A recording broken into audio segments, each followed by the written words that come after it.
decided to share my cancer journey because I really believe, truly deep down in my heart, that I am going to beat this with alternative methods or by healing my body naturally. And I wanted to share, just in case I can inspire others or for others that are going along this journey too, we can kind of form a community. I have started a Facebook group. It's called Triple Negative Breast Cancer Alternative Treatments. Think about that. So basically, I was diagnosed with triple negative breast cancer at the beginning of February 2023, so just recently, and it is pretty aggressive.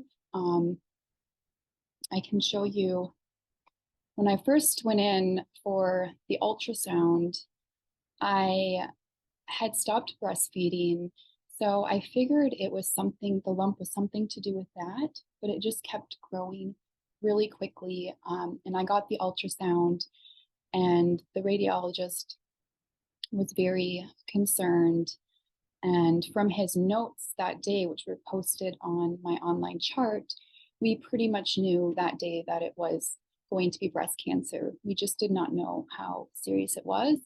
And it ended up going to stage 3 with 4 of my lymph nodes involved in pretty much a span of 4 or 5 months. So it's very aggressive. Let's see here. So I'm going to share my screen just so there's some things, I don't know, I just think perhaps are interesting. So this is from my ultrasound, 5.6 by 3.8 by 4.2 centimeters. So it grew really quickly.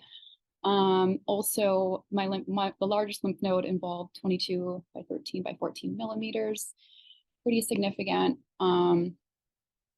The one thing right here that's BioRads 5, highly suggested of malignancy, that's what clued us on to that it was cancer right away, so I could kind of mentally prepare for that. Let's see here. And then I did have a biopsy. And you can see here it has a Nottingham grade 3-3. So that's that means that it is replicating really fast. The malignant cells are, or abnormal cells. It is triple negative breast cancer, which is a pretty difficult one to treat just because it doesn't have the same receptors as other breast cancers. And then you can see this K167 positive in 91 to 100% of malignant cells. So that's super high. Anything over 30% is considered high. So I'm showing you this just so you can see how quickly it was replicating, and we've actually not only stopped the replication, but it has shrunk a little bit. So I wanted to share with what I am doing naturally to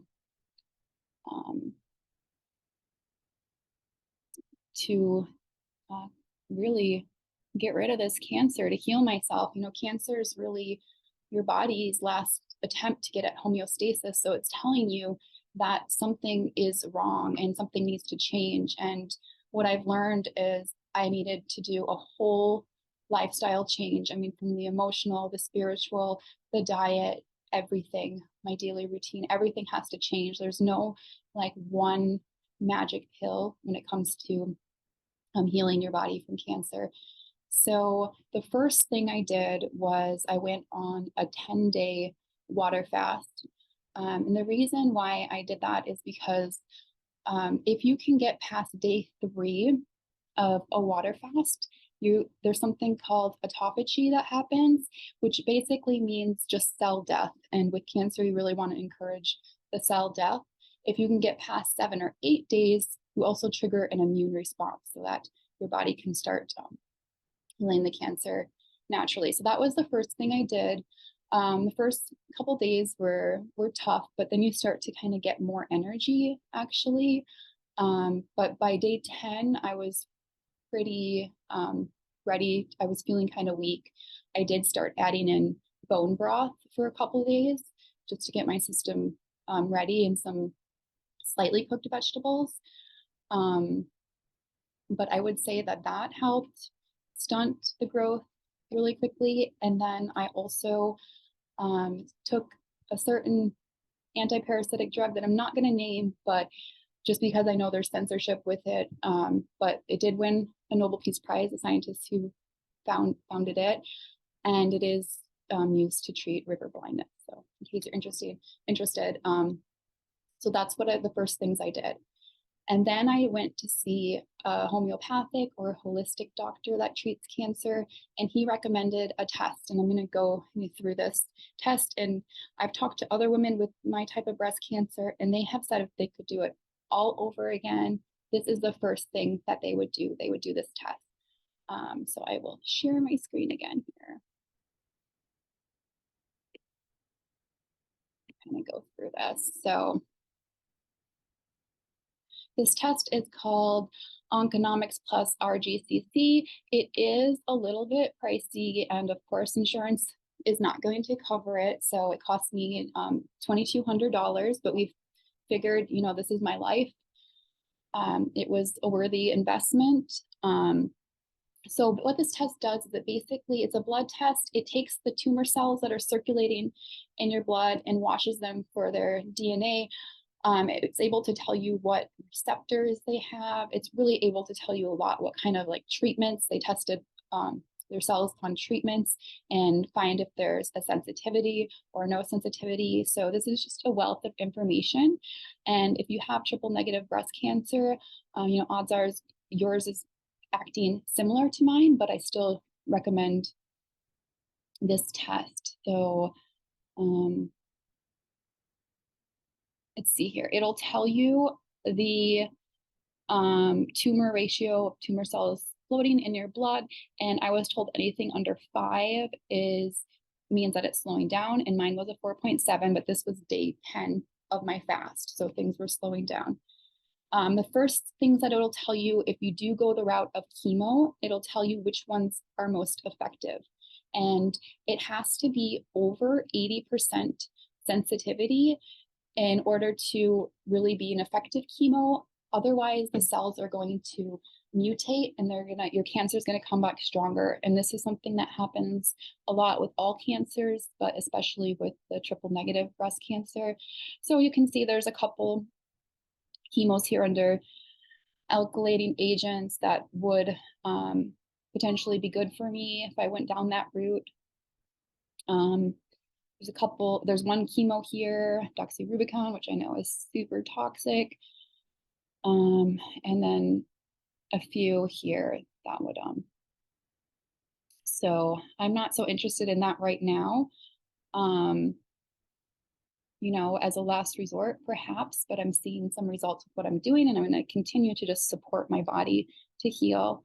It goes over your genes, what genes are kind of causing the cancer. And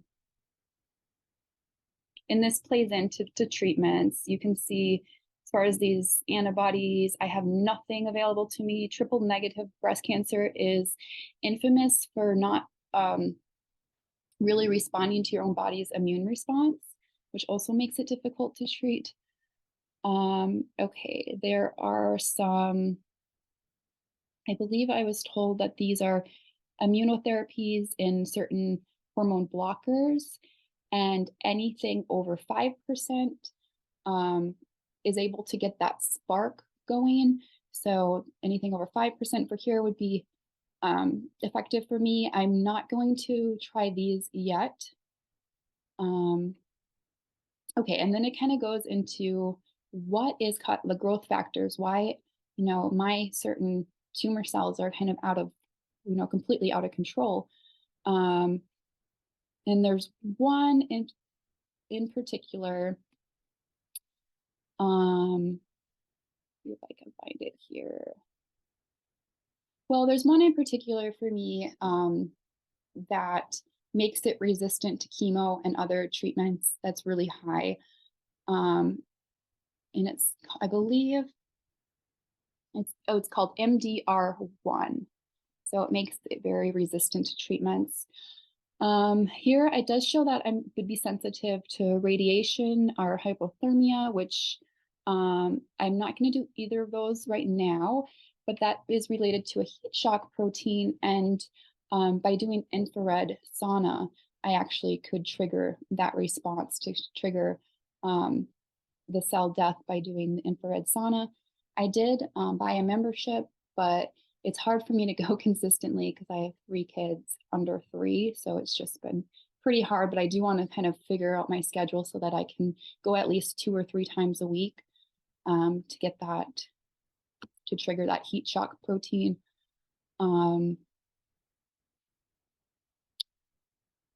Yeah, for some reason, my self-repair resistance is very high. Angiogenesis. Okay, so one thing that my doctor told me about angiogenesis, which is really important, is having your zinc level a bit elevated over your copper level. And ideally, you want your copper levels to be around 60 or 70 when they check your blood. Now, mine were about double that. So I need to get my copper levels down. My zinc were actually pretty good, but I'm still going to take a zinc supplement to balance that out because that's how we combat this angiogenesis, apparently, which is where the tumor is creating a lot of its own new blood cells. So yeah, and I'm just watching out for foods that are high in copper. You know, my diet has changed radically, but things, you know, like chocolate, even green tea, I have to stay away from certain mushrooms. But the supplements that will really get your copper levels down are NAC, and taurine. So I have added those into my my regimen. Okay, so one thing I was told also is that because my cancer has a lot of glucose receptors, a really clean, healthy keto diet is best for me. You know, this means a lot of greens, some protein like grass-fed beef, you know, organic eggs, things like this, but really, you know, mostly the non-starchy vegetables, and then with a little bit of protein, that's going to be best because I really want to get my body into the fat burning or into ketosis because I was actually told that I can shut down the transduction pathway by burning fat. So this also includes if I could get in like 30 minutes of aerobic exercise a day, I could shut down that pathway, which would be really great.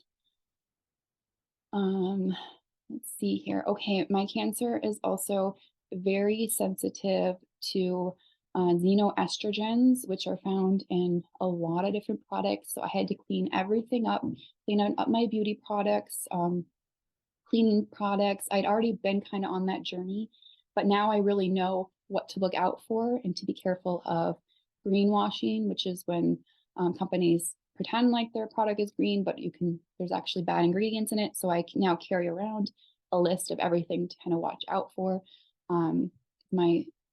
My tumor is very sensitive to those kinds of things. Okay, and then this gets into the things that I'm going to add into my supplements. So to combat or to get my body into homeostasis.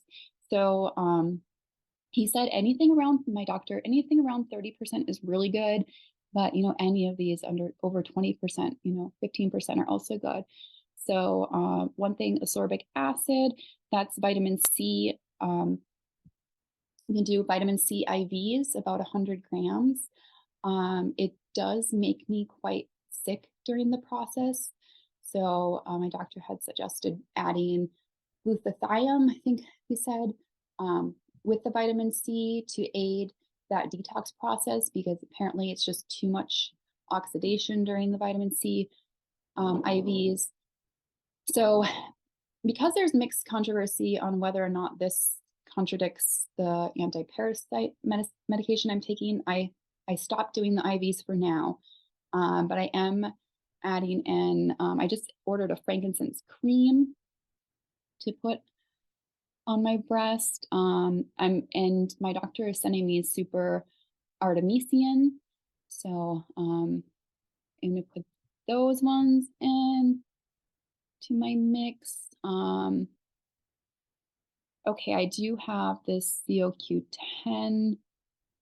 Um, I ordered, I tried to order Angiostop. It's hard to find, but I did order Vacustatin. I believe Angiostop is a sea cucumber.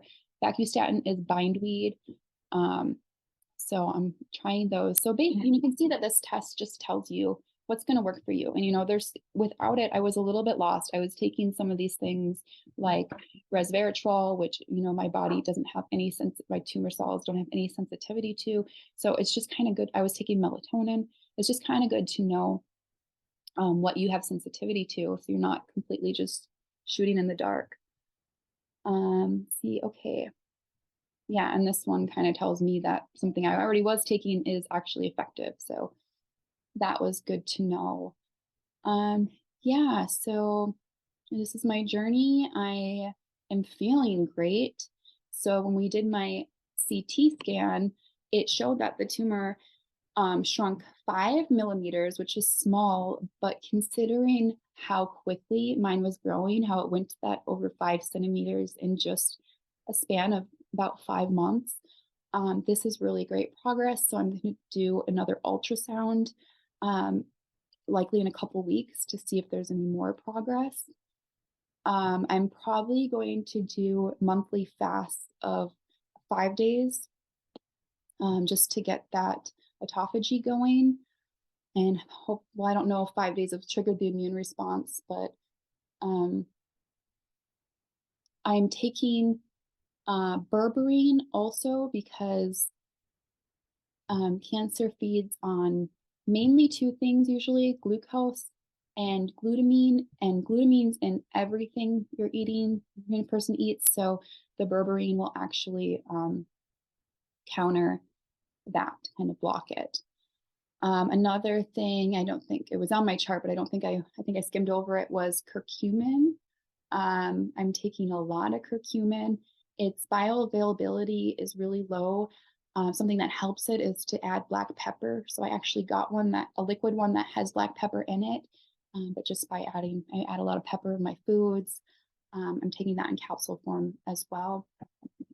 So I'd love to hear if anyone else is on this journey, kind of bounce ideas off each other, what's working, what's not working. And yeah, thanks for watching.